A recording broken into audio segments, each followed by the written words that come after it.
Leo and Remy, two 13-year-old boys from a remote area of Belgium, are best friends and show a very close level of affection for one another. They frequently share the same bed in Remy's bedroom and fall asleep next to one another there. Leo is treated like a second kid by Sophie and Peter, Remy's parents. Leo and Remy enjoy playing together in a flower farm where Leo's family also assists with agricultural tasks. Following a pleasant summer spent together, the two lads enroll in high school and are placed in the same class. 3 female students directly inquire about if the two are dating. Although Remy remains silent, Leo fiercely disputes it. As boys who notice their intimacy make homophobic remarks about Leo, he starts to feel uncomfortable with this outside perception. He makes new acquaintances and joins an ice hockey team, which he intentionally keeps Remy out of in an effort to avoid being shunned.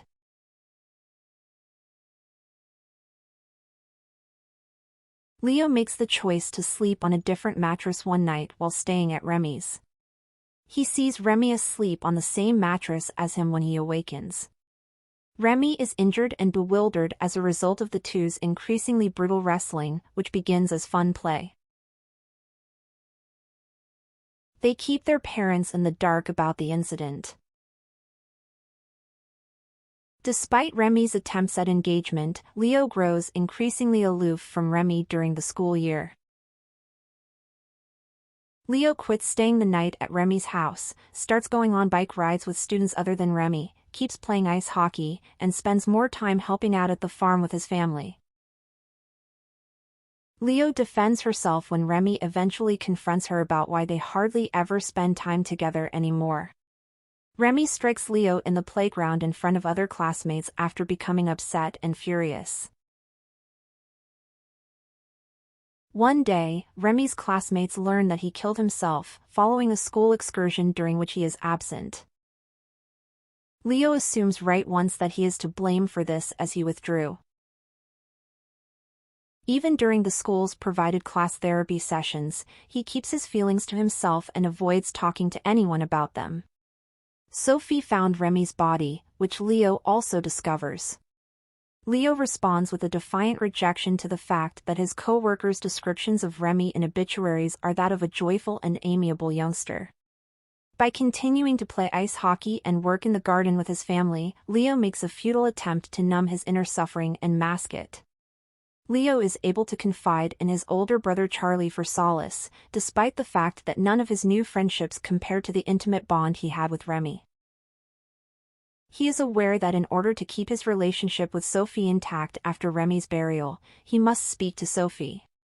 Leo, though, is reluctant to discuss what transpired between him and Remy for fear of arousing her ire. Peter sobs inconsolably during Charlie's explanation of his future plans during dinner with Leo's family as Sophie and Peter lament the loss of Remy's future. Leo unexpectedly pays a visit to Sophie at her place of employment when the following summer break begins. He ultimately tells her that he thinks Remy's suicide was his responsibility for pushing him away as she drives him home. Following a brief tense period, she hugs him tenderly and consolingly as they sob together, finding solace in their shared loss. Later, when Leo goes to see Sophie once more, he discovers that she and Peter have left, leaving the house empty.